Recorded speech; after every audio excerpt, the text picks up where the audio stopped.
Welcome to Fire Your Doctor with your host, Dr. Danielle Lockwood. And Richard Lockwood. Hi there. Hi. What is it? Is it our episode 19? Episode 19. Wow. Almost our 20th episode. This is exciting. Okay. What are we talking about today? Okay. So we're talking about redeeming the mind, healing mental health beyond chemical signals. Cool. This is actually a really big episode today. Yeah. It's a lot. This is one of our favorite topics. So we talk about this a lot just in our daily lives. So it'll be fun. We're going to have some fun. That's an assertion. Yeah. That is not a statement of fact.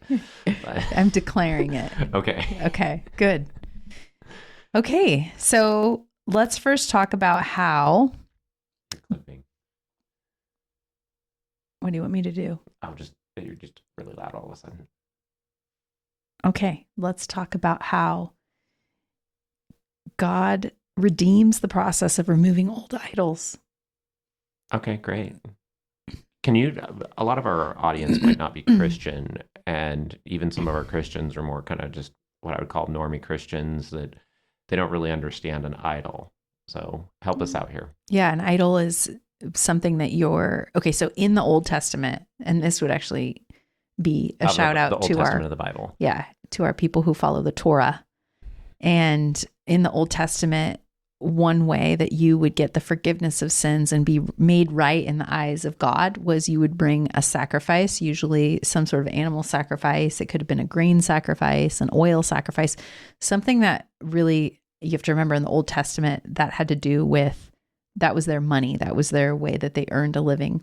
So it was a sacrifice to something that could have benefited them another way. And it's very specific, like it has to be your best lamb and your first grain and your first fruit. And all of that is brought to the Lord. And there's different rules around that. So to be more specific, an altar in spirituality is a place of exchange. Yes. So there can be a godly altar, and there can also be demonic altars or like fallen altars. Absolutely. And things like that. So we have two different patterns of these altars, and they're all like places of exchange. Whereas like somebody in drug abuse might be trading pleasure. They might be getting pleasure, but in return, they're kind of like giving up their future.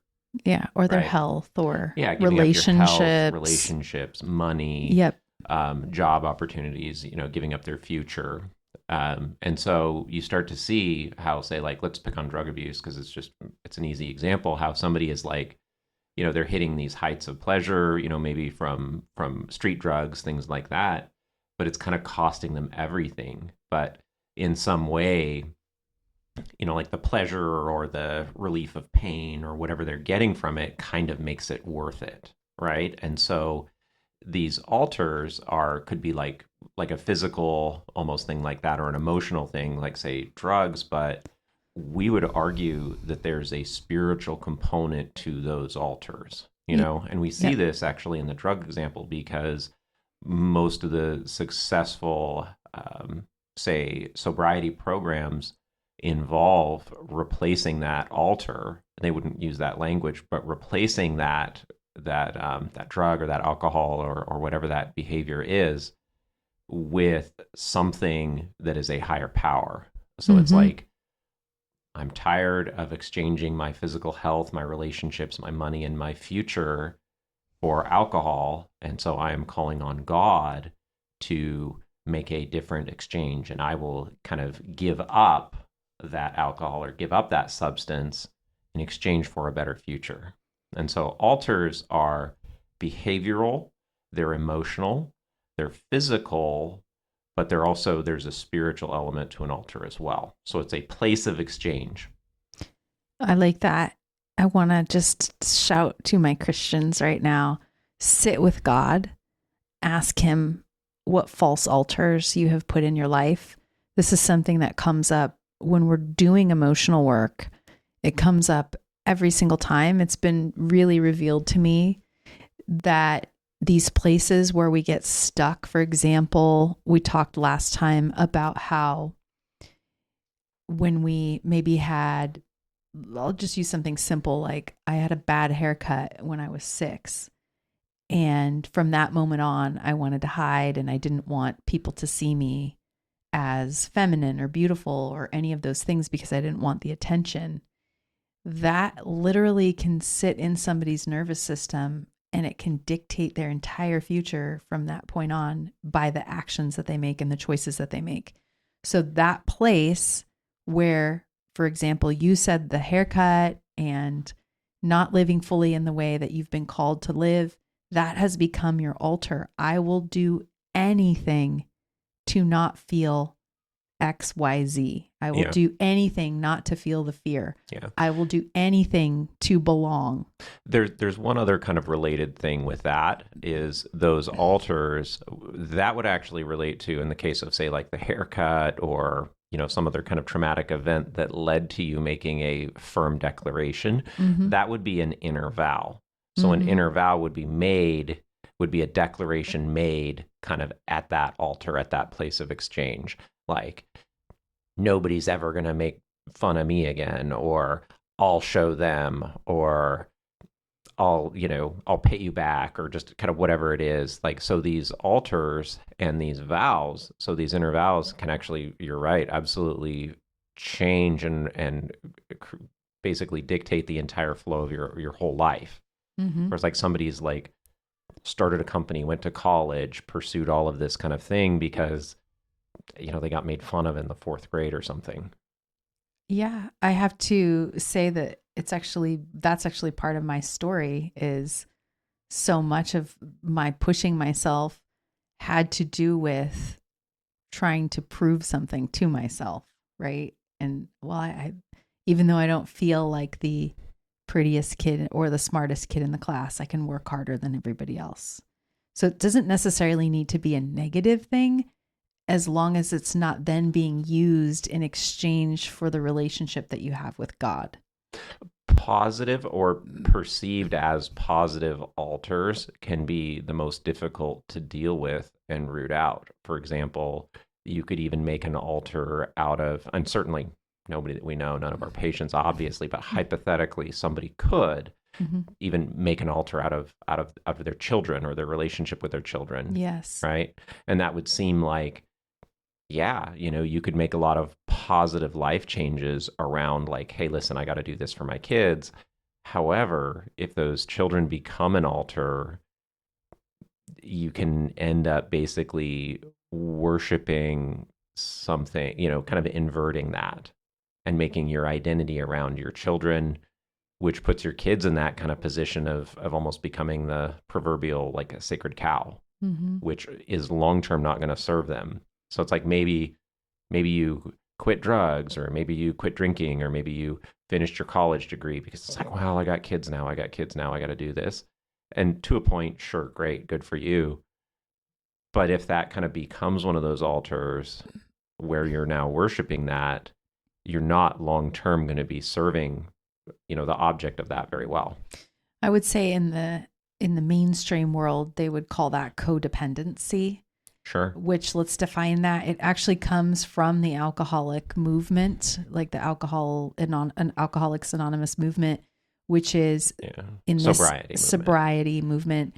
And it has to do with you being the alcoholic, chasing after the alcohol, loving the alcohol, using decisions around the alcohol, and the person who you're in relationship with, whether that be your child or your spouse or somebody like that, is chasing after you. So you care about the alcohol, you care about the thing, but you're dependent on that, and that person who's in relationship with you is dependent on you. So there's no interdependence with each other, which is what is the healthy version of that, which is I lean on you, you lean on me. You get to be weak, I get to be strong. We switch back and forth. We're strong together. You know, that would be a more healthy version of an interdependent relationship as opposed to a codependent relationship. Yeah, I think a lot of people get that kind of mixed up because the alternative often to codependence is seen as like being an island and being independent, which really isn't a healthy state for human beings to be in either, I would argue. Which actually gets into attachment theory. But We'll talk about that in a little bit. Yeah. Just to clarify though, like where I was saying is like in the codependent dependent, it's like alcohol becomes one altar to the person who is using. The alcoholic is sacrificing, say, their loved ones and kind of like wasting their loved ones' attention and energy to use on that altar of the alcohol. Whereas the codependent is using the alcoholic as the altar. And it's like, I'm trading meaning for trying to get this alcoholic to love me. Yeah. You know what I mean? So I am trading my energy and I'm pouring energy into this person that's not really giving it that back. And in return, I'm getting like meaning or purpose, or I'm trying to kind of sort out something in myself. Let's wrestle with this for a little bit just to clarify that in relationship to the way that some people are with their children, where they've idolized their children. They've made them the prince or the princess or the center of their world, their identity. Let's kind of talk about that a little bit more because we kind of mentioned it. Yeah. I want to clarify that. Okay, so first off, let's look at this. However, your relationship with your children is, and I'm speaking in broad strokes, and this is going to vary by age, but however you're interacting with these children, that is how you're training them to interact in their future adult relationships. And so what do I mean by that? I mean that if your child gets to just throw a tantrum and gets whatever they want in the relationship and they never have to hear no, then that's how that child's going to grow up. And then that's generally what they are going to expect from their husband, their wife, their friends as an adult, right? On the other hand, if your child is like never allowed to say no, never allowed to have like any kind of autonomy ever, then that's the type of relationships that they're going to go and seek out and create as adults too. And so what we end up with when we do see this pattern fairly frequently in the practice, where we'll get pediatrics in and it's like, well, you can't really treat a child without treating the parents. Right. And what do I mean by that? I mean that this child that is, I don't know, maybe they're 12, they're 13, and they just kind of like scream for an hour or more if you take away an iPad, and they're on their iPad just obsessively watching kind of AI, I call it AI schlock, just this like AI generated, just meaningless videos. There's no human interaction, there's no emotion, there's no real plot or point. It's just garbage content and surviving on like French fries. We've had patients like this where it's like, here's this kid, they're almost nonverbal. They just shriek and scream and like kind of hate their parents whenever they don't get anything they want. And what do they want? They want their iPad all day and French fries. And so this is an example of kind of making a child into this kind of idol where it's like the child's never heard no. And now, well, it's sticky because in the case of a child having a major illness, all attention goes towards helping that child survive. Right. And then how do you then reintegrate them back into not having them be the centered focus of your life? I think it's just difficult. And this goes back to a previous episode where we talked about the order of, the Bible's very clear about the order of how you should order your life. It should be your relationship with God, then your relationship with your husband or wife, then your children, then maybe your church or your outer family, depending on what that is. But either way, work is a lot lower than we've made it. And marriage is a lot higher than we've made it too. There's something really sticky here because on the one hand, we see that you could almost see that this child, like the child in my example, the generic example, iPad and French fries, or just kind of a shrieking fit, there's a way that child is actually being worshipped as a god. But what this child probably isn't even consciously aware of is that the child isn't just a god, the child is actually the sacrifice. Mm-hmm. Here's what I mean. What I mean is that as a parent, I've had the shrieking 2-year-old, and I have a choice. Deep sigh. I can give this child what they want, and then I can do what I want, but I am actually sacrificing my child's long-term good for my short-term convenience. Mm-hmm. Like, I want to get through the grocery store checkout line, so I get them a candy bar. Yeah. I want to go and watch my show, so I just kind of let them go hide in their room for 3 hours on their iPad. Mm-hmm. I don't want to cook tonight because I'm tired.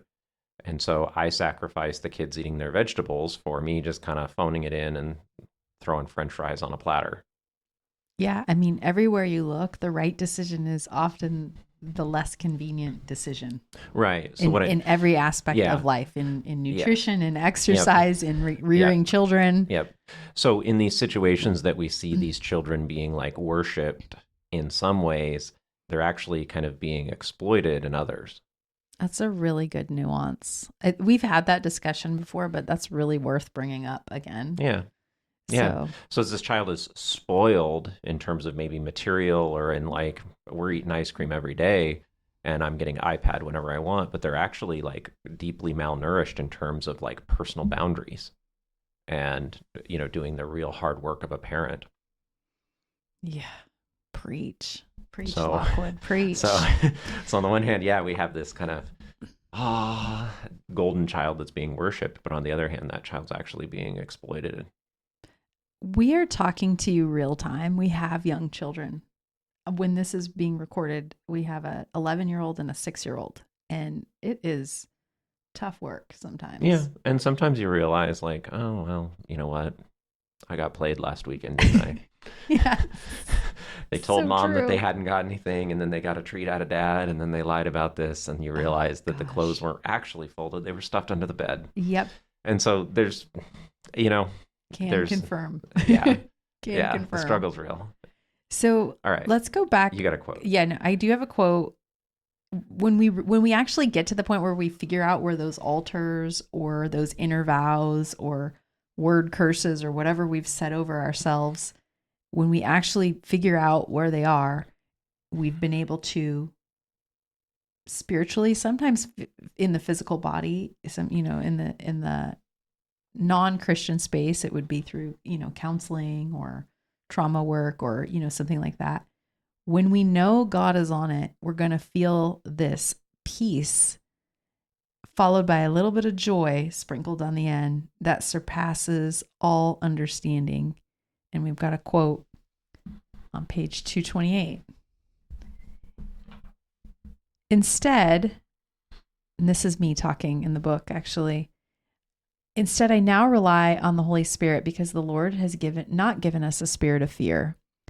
God's word reminds us, fear not. There's nothing to fear, for I am with you. Do not look around in terror and be dismayed, for I am your God. I will strengthen and harden you to difficulties. Yes, I will help you. Yes, I will hold you up and retain you with my victorious right hand of righteousness and justice. I say in here, if you don't know Jesus, you might want to. He patiently waited for me to seek him and ask for his peace and love. If you truly seek Jesus, you'll find him and he will do the same for you. End quote. So this was a point in the book where I'm walking you through a really intense part of my journey of healing from my own emotional trauma in this book. One of the hardest parts of the book to write for me, had to be written multiple times. And ultimately, the conclusion I came to was that I was not allowing a higher power, in this case, Jesus, to take from me the burden. I thought I can just handle it myself. I can just work it out logically. I can just do these things. And I was wrong. So I want to encourage other people to explore that and ask. As you're talking about higher powers, and well, in my case, it's Jesus and this, there is one thing that I would encourage people to just ask yourself in the quietness of your own heart. There's a lot of world religions that have a lot of very non-PC ideas.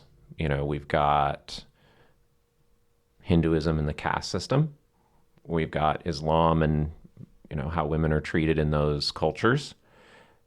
And yet the one that is just, it's like all religions are kind of okay. There's one thing, there's one person, one name that bothers everybody. And that's the name of Jesus. And so the question is why? Like, why? It's just like, well, Jesus stands for hate. Jesus stands for this. Jesus stands for that. And it's like, hey, listen, like all the world religions are not PC by 2025 standards. And yet it's like, well, you know, that's a different culture. We just got to coexist. We just got to coexist. Oh, well, you know, anyway. And so that's a question is like, what is it? What is it about Jesus? And I might hazard a guess that for some reason, there's just power in that name.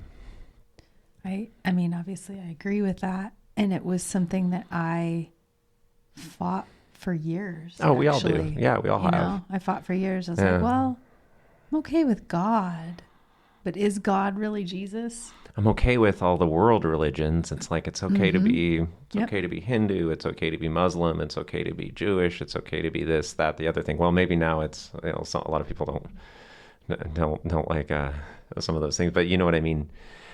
All of the world's religions are okay, except for Jesus. Right. Anyway.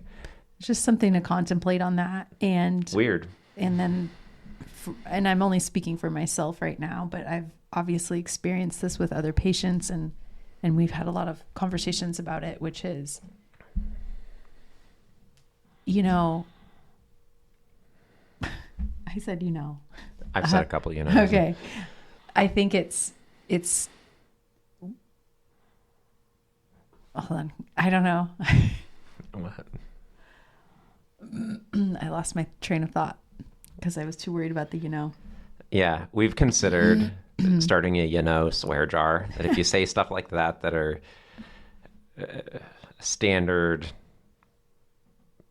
space fillers in speech that don't really add meaning and take down the quality of the finished product, that we would just start like a little swear jar where we each have to like put a quarter in every time we say is like the ums and the uhs and you knows and the thing is and actually and all the other annoying kind of things. Yeah. So yeah, I caught myself a few times already in this episode. Yeah. It's hard for me to speak about this publicly because I think I don't want to alienate anybody who's listening. I just want to encourage people to seek the truth. I think all truth leads to God. All truth leads to Jesus. I mean, that would be my opinion based on my own personal experience and my experience working with other people. And what does that mean? That has nothing to do with relationship. It has nothing to do with religion. It has everything to do with the relationship with your Creator. And just really sincerely in this chapter, one huge thing I really wanted to get across was it was through that seeking and just absolutely having a very spiritual way about me and seeking that spirituality that I just continually kept coming up empty until I finally surrendered to, okay, God, if you're real, I need you to reveal yourself to me, and I need you to show me that you're real. And he did. And so that's always just what I encourage everybody to do is just, if you want to know, ask and be persistent about it. Don't just ask one time, ask 7 times. There's one word of caution. The truth has consequences. Yes. And so once I'm say like, hey, this is the truth and this just is what it is. Like if God came down and revealed himself to you, at that point, everything about your life, everything about your worldview is now up for grabs. It could change. And it's just like, okay, if literal Jesus is real, if literal God is real, literal eternity and the afterlife is real, and God has appeared to you and said, hello, here I am, and this is what I would like for you to do with your life. Like at that point, it's undeniable. And now these are the world changing kind of consequences to every decision that you make. So be careful with that. Yeah, absolutely. And then to walk that out is its whole process. Yeah. But what does this have to do with the mind? Well, it was in this chapter. So I was like, well, we've got to talk about this. And how do you re-educate the mind? The whole basis of this chapter and the kind of our spiritual theme for this is the renewing of the mind, which we'll share the quote from that. But the mind has been taught to recognize and integrate bodily signals to try to get back towards healing again. There's another quote, and this is actually we mentioned this book last time, which is called The Body Keeps the Score. Dr. Van der Kolk says, quote, the mind needs to be re-educated to feel physical sensations, and the body needs to be helped to tolerate and enjoy the comforts of touch. Individuals who lack emotional awareness can connect their physical sensations to psychological events with practice. Then they can slowly reconnect with themselves. End quote.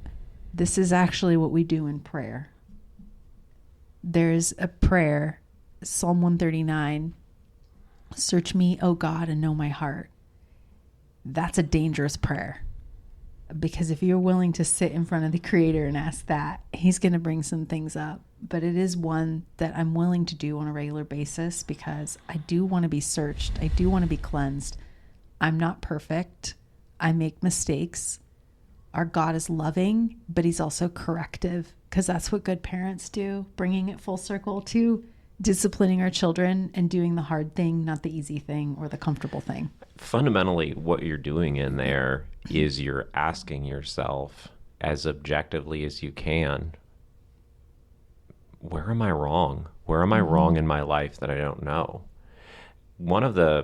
Sometimes when you get to just the absolute ends, if you're kind of in a disagreement with someone, like another human, or even with God, there's this thing, and we're just like, well, this other person across the table from me is completely convinced of their correctness, and I have confidence in my conviction as well.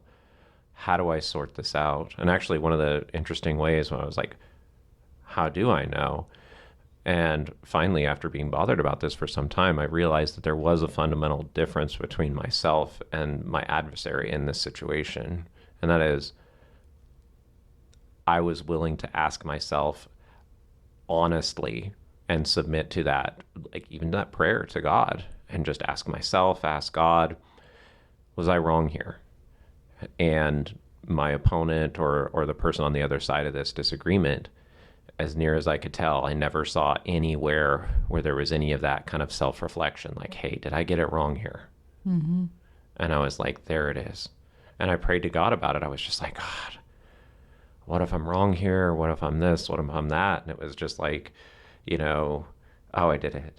Mm-hmm. And one of the things that God kind of comforted me with is this, Richard, like, you're asking yourself if you were wrong. Mm-hmm.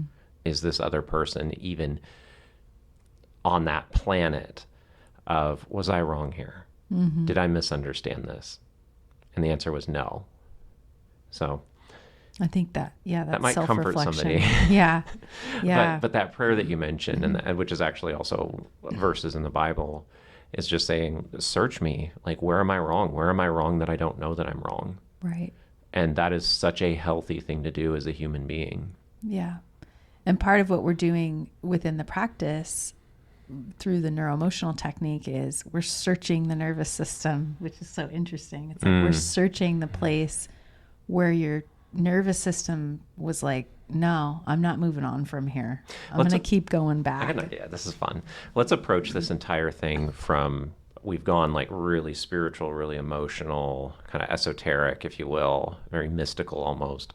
Let's go the complete other way and approach this from absolute, just like the coldest, most firm logic.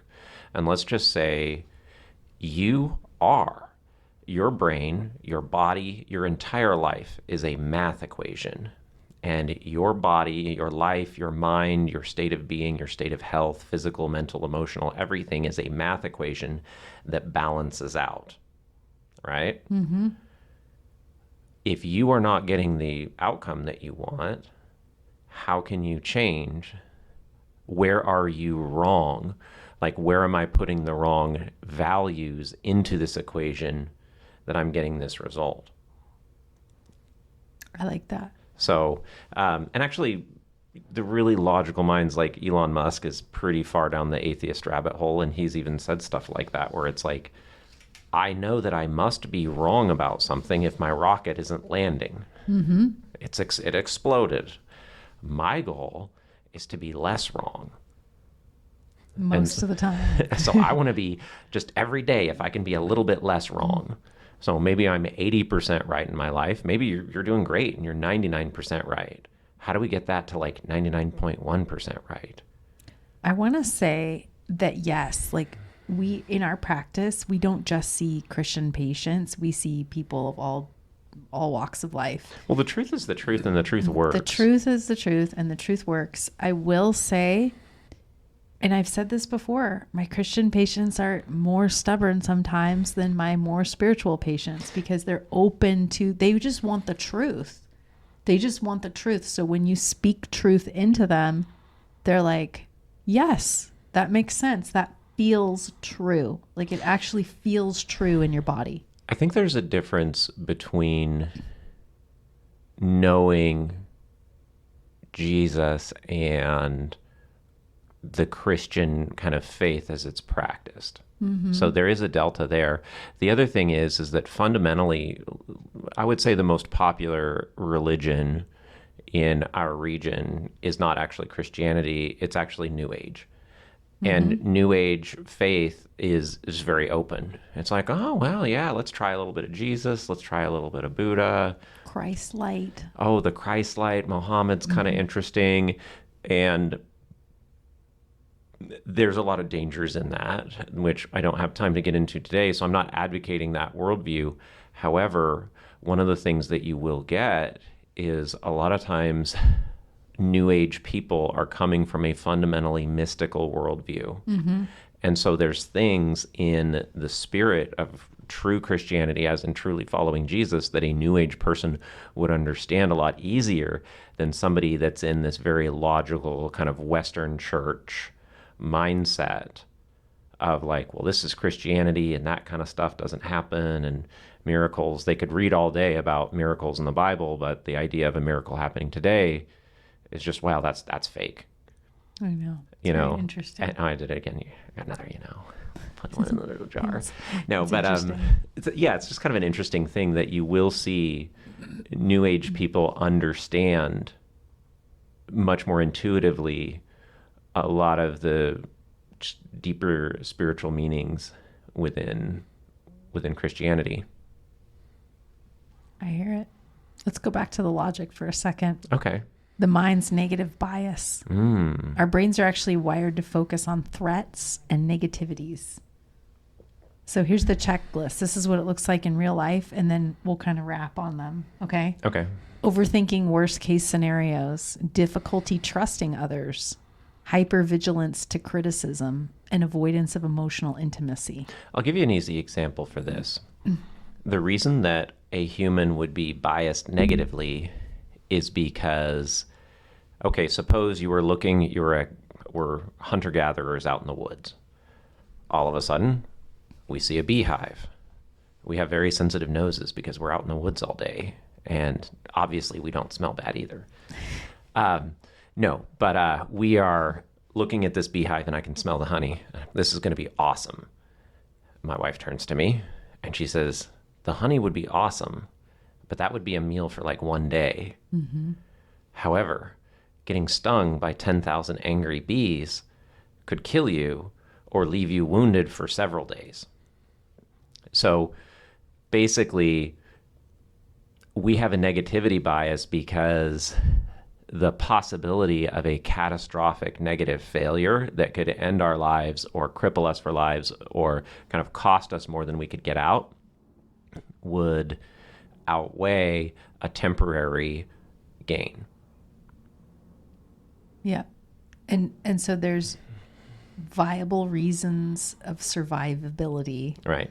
that we as humans are wired to do that Yep. are good. We shouldn't do Yes. some of those things. So a human being would be naturally biased towards avoiding the payoff of free honey, because the punishment, the potential punishment of getting stung by thousands of angry bees would outweigh any potential payoff. Yep. So overthinking worst case scenarios. That would be Thousands one of them. angry bees. Yeah. Difficulty trusting others. And you wanted to talk about accepting the bad and Let's get blocking through the good. let's get through the list first. Hypervigilance to criticism. Give an example of that. Hypervigilance to criticism. This gets back to the kind of like the idol worship, where it's like if we've made ourselves into this idol, like if I made this inner vow as a child, I will never look stupid again. I'll never let anybody make fun of me. Mm-hmm. You can end up in this way where anytime somebody's trying to correct you, it's just like, well, you won't make fun of me. I'll show them. And you like quit the job, or you like Push somebody away. End the relationship. Cut them end off. the relationship, like kind of blow it up and figure out a way to make it their fault. Mm-hmm. And there is some criticism that can be very toxic and very negative. There's also very often this shred of truth, even in very hurtful commentary. Mm-hmm. Somebody that doesn't like me, they might not have to lie about it. Yeah. Ouch. So yeah, And then I got Yes. The avoidance of emotional intimacy is huge. We see that when people haven't dealt with the real reason why they're upset. I always use this example in husband and wife relationships when I'm talking with patients. I've used it with you, but. For example, if you're having a fight about the socks on the floor, it's not really about the socks. It's about how you feel overused or underappreciated, and nobody sees the thing you're doing in the background, which is picking up socks all day long. And that may or may not be objectively real. It's real. That is what we would subjectively real. In NET, we call it an emotional reality. Yeah. Well, I mean is, and then when we're talking about something that happened in the past, let's say in your 6-year-old or 7-year-old mind, you thought your parents were being harsh and critical when really they were just trying to protect you from getting hit by a car. That's what we call historical, or we call that an emotional reality too. Right. When the historical reality was your parents were just trying to save you, and it had nothing to do with you, and it had everything to do with protecting you. Well, let's pause. So picking up the socks may be something, it may be a true inequity in your relationship. Yes. Like maybe your husband or your wife is really just kind of throwing their stuff everywhere, and they do have this attitude of disregard. You're out working all day and they're on the couch smoking weed and playing video games or something. It could also be that it's like, honey, yes, I you know what, you're right. I'm sorry I left my socks on the floor. It's just like, on the other hand, I did spend an hour last week folding your clothes. So this is a two-way street. And so this is what I mean, that the emotional reality, the socks could be a sign that there is a pattern of disregard for what you're bringing into the relationship. It could also be that it's an emotional reality that you just kind of feel that way.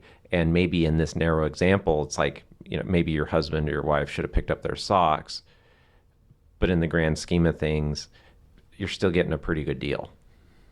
Yes. And people will use that as a way to avoid emotional intimacy with their husbands or wives or friends or whoever, because they're just stuck on this resentment, or they're stuck in this negativity bias. This person has it out for me. They're just here to put socks on the floor all the time and cause my life to be very upsetting. Let's talk about a really interesting junior high self-awareness that I had. Okay. Sometimes when I would be in like a social situation in junior high, not by choice, but I'd be in these situations and I was just like feeling very insecure, very vulnerable, very judged, and I didn't know how to act or feel. And so I would choose to act. Maybe I would act busy. Maybe I would act like I'm in a bad mood. I'm just like, okay, well, I guess if I'm angry and unapproachable, then at least I'm not just sitting there vulnerable and not knowing what to do because I'm in a position. And then actually you hinted at something that basically what you used it. We were using the example of like feeling wronged in a relationship or kind of like keeping a score. This is also a way to accumulate power in a relationship. Like if I've always got this kind of running tab on here's the 10 things my wife did to like make my life hell this week, then I can build up in my mind a case for whatever I want. Like, well, I shouldn't make her dinner because she never does anything for me. Well, I deserve to whatever, take money out of the checking account and spoil myself because she's terrible.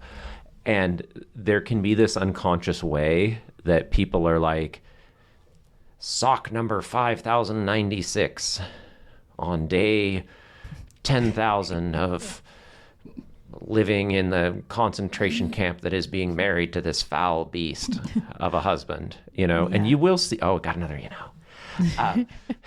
I'm racking them up. No, but there's this way that if you're just keeping score on socks that you've picked up over the last 20 years, that you basically just get to feel like you win every argument and you get a pass on just being awful to everybody in your life. And maybe you've picked up 1,000 socks or 10,000 socks, but what about the 20 years that he spent working in a steel mill, breaking his body, and now he's got cancer? And that he worked that hard so that he could try and get you and the kids out of poverty. So it's like, I don't know, 10,000 socks or like second-degree burns and literal carcinogens in his lungs.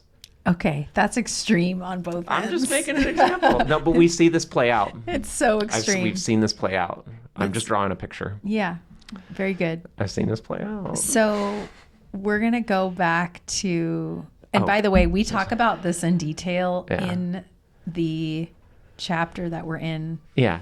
I don't know what chapter it is, actually. I know what episode we're on. Emotional stuff. It's the emotional chapter. So it's on chapter 11, Your Emotional Body. We talk about people who have had sexual trauma and how they carry that into the rest of their life. And there's part of them that starts to want to forget. So they start losing their memory around things. Again, our body is going to go towards avoiding anything that was painful, hurtful, or maybe even physically traumatic. That's a normal thing for the nervous system. But when we are out of that type of trauma, how do we go forward to create these healthy, amazing relationships? Well, we're going to talk about this first, difficulty trusting others. This kind of is the this is the transition to that next section. Yeah, perfect. I was setting you up for it. Oh, well, I'll do what I was going to do that you were going to have me do anyway. Okay, go. I was like, well, wait a minute here. So what you'll often see in your life, and you'll see this anecdotally just out in the world, is that there's a certain subset of the population that has difficulty trusting others. And what's unfortunate is a lot of times these people that have, which at some point in my life that included myself and my wife as well, if I might speak for you, we had difficulty trusting others, but there was this way that we almost had our boundaries reversed, where it's like people that would be unhealthy for us got a pass and they came in, but people that it would have actually been good for us that we were keeping out. And so it's like, I'm accepting the bad, but I'm blocking the good.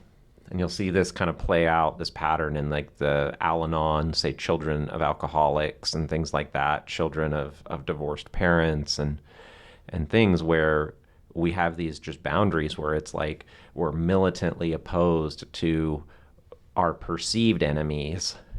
And yet our real enemies are kind of sneaking in the back every single day. That's because if we don't become aware of what is inside us, that's why that verse is so important. Search me.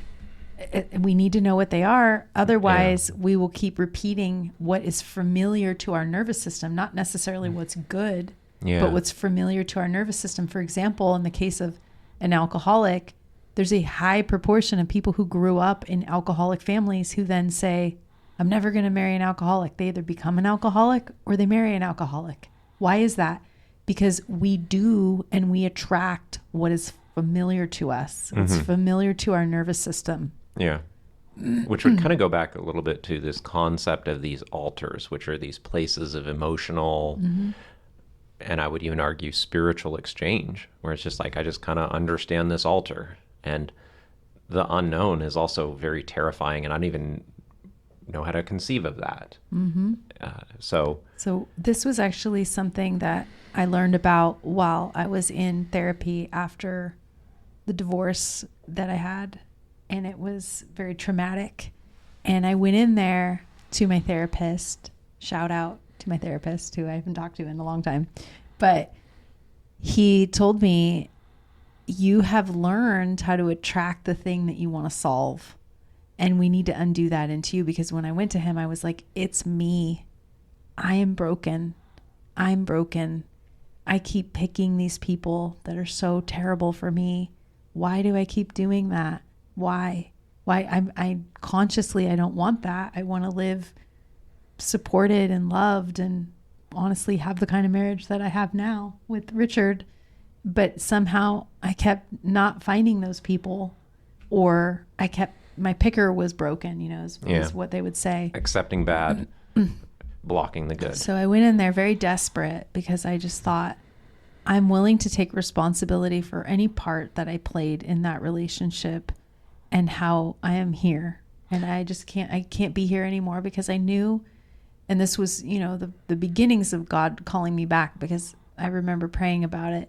And I got this message like, no, you're made for love. I made you to love, but there's brokenness. Like, it's time to heal.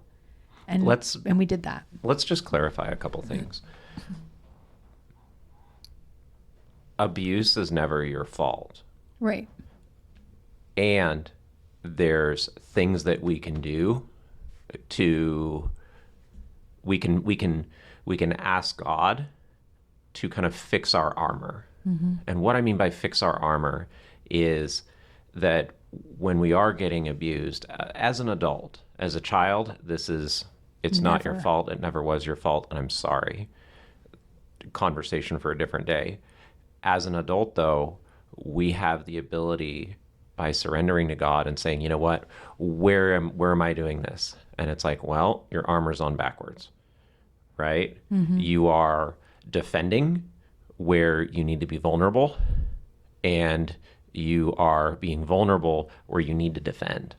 Oh, I love that. That's such a great analogy. And it started with you, incidentally, with repentance. And now repentance it isn't necessarily a shame and a guilt thing. There's an element of taking responsibility, though, where it's like, God, I have accepted the bad and I have been blocking the good, and I can't even see how I've done that. And I will do anything to change.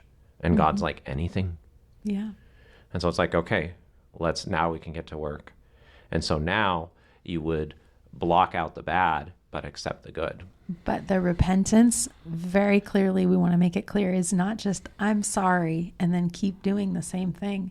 It's, I'm sorry, and I'm willing to burn away on that false altar life choices, values, limiting beliefs, pleasing I was trying to do for other people, limiting beliefs, hypervigilance, turning to criticism, whatever it is, taking responsibility for it, apologizing, that humble heart.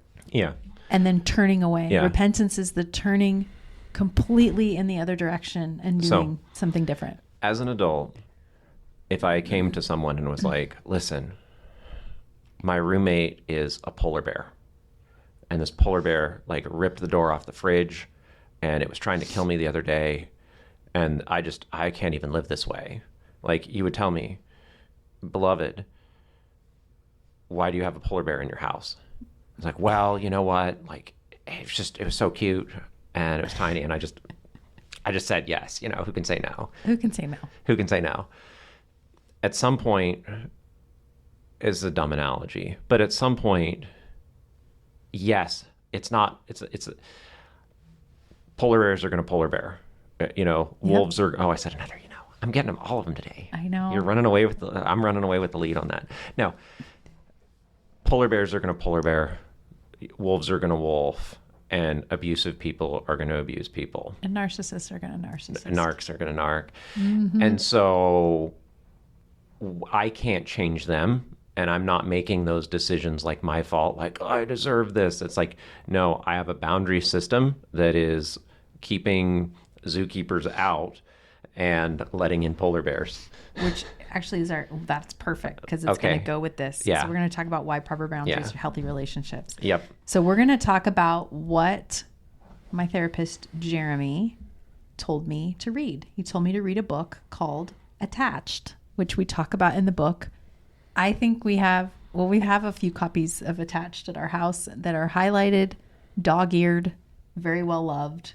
Yeah. Because when Rich and I got together, of course, I'm fully armed. And I said, you got to know this, get this book, and let's figure out your attachment style and my attachment style. And let's start working it out. Because I already knew at that point, there were certain people that just were not going to work for my attachment style. It's letting that polar bear in your house. Yep.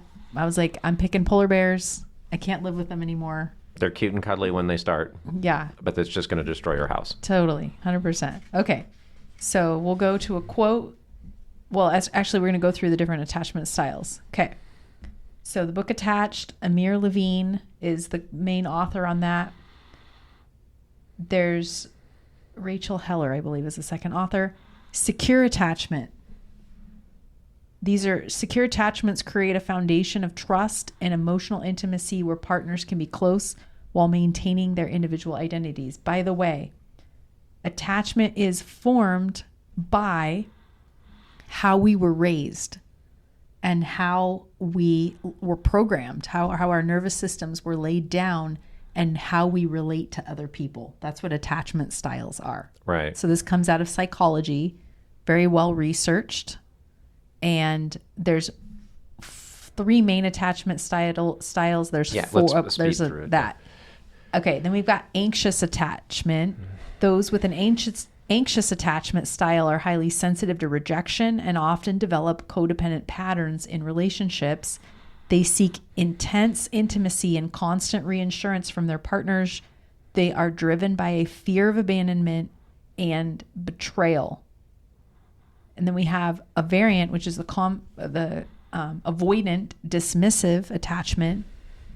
Individuals with an avoidant dismissive attachment often seem oblivious to emotions and can pull away or shut down when somebody seeks more intimacy when they've been hurt or feel rejected. So they pull away as soon as they feel like you're getting too close. And then finally, there's avoidant fearful, which is also known as disorganized attachment.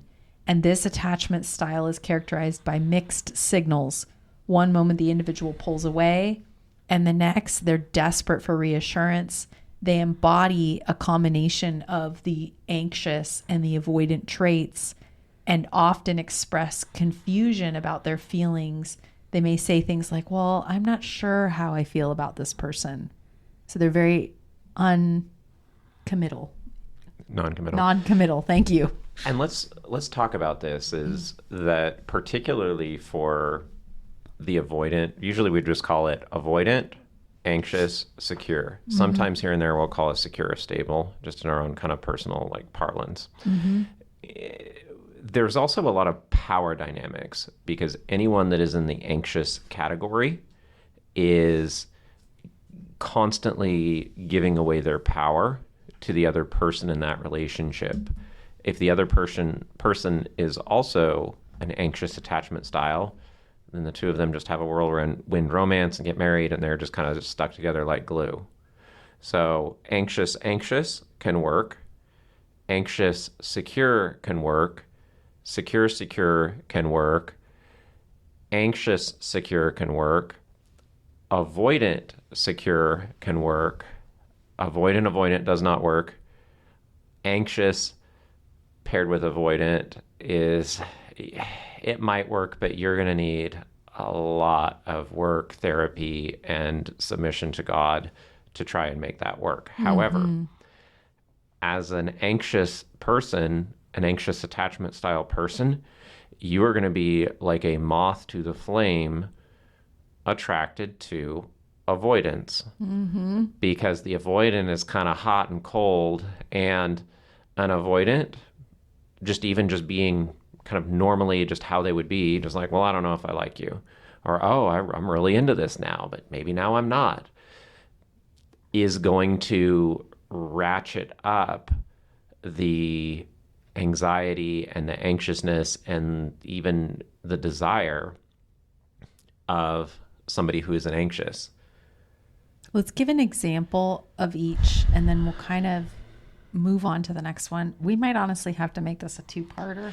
I think anxious attachment styles is such a huge part of what ails people that it might even deserve its own episode. Yeah. To be honest, like attachment styles are huge. So why don't we introduce it here? Okay. And then we'll start the next, we'll do a part 2. So we'll do a 19B part 2. Yeah. And then we'll talk deeper about attachment theory. Then we'll talk about the boundaries bonding, and we'll finish the rest of the episode out. Okay. So we're going to put a pin in attachment theory. I think one thing that we'll just say is let's just give some quick examples of how each of those could possibly form in childhood. Or do you think that's too long and we should just open the episode with that? I would just say that most people are not secure. As the divorce rates and things like that increase, and as boundaries in dating and marriage get more and more blurred, fewer people are secure in their attachment style. Most avoidants believe themselves to be secure and just feel like they're surrounded with a world of just anxious, needy people, and they just need to get with it. And as you age, dating pools and things like that will tend to concentrate avoidant attachment styles. Yes. So there's a lot of ways that avoidance will try to maintain that distance. Number one would be comparing you to an ex that they had. Like, oh, well, my ex was this, my ex was that, my ex was better looking, in better shape, richer, just better for me. And they'll just lionize, just kind of immortalize or idolize this mythical ex that they had, and you can never quite live up to that ex. And they'll do this to unconsciously kind of create distance, right? Little digging comments. Just kind of keep you down. But this gives them power in the relationship. Yeah. It's like, he never has to get a better job as long as you're never quite good enough. Right. Oh, and so it's like, in a way, if I wanted to use that for evil and I'm not saying every avoidant person is evil, but it opens up a lot of opportunities, because the anxious partner is going to be like, oh, don't leave me. And the avoidant will naturally kind of feel this as just like, oh, this is getting clingy. This is weird. Yeah. Oh, we'll talk about that in the, we're getting deeper in the nervous system response to that, because I think it's very interesting how the nervous system actually responds, and how we think that that's, oh, I just really like this person, when it's really actually an addiction response. It's an addiction response. So yeah, that's that'll fun. be a highlight for the next show. Attachment theory is a deep rabbit hole, and it has to do with power dynamics and relationships and a lot of these different things, and really understanding where you're coming from and being honest about where you're coming from can really help you a lot in moving towards secure attachment styles, which neither my wife nor myself started with. Okay.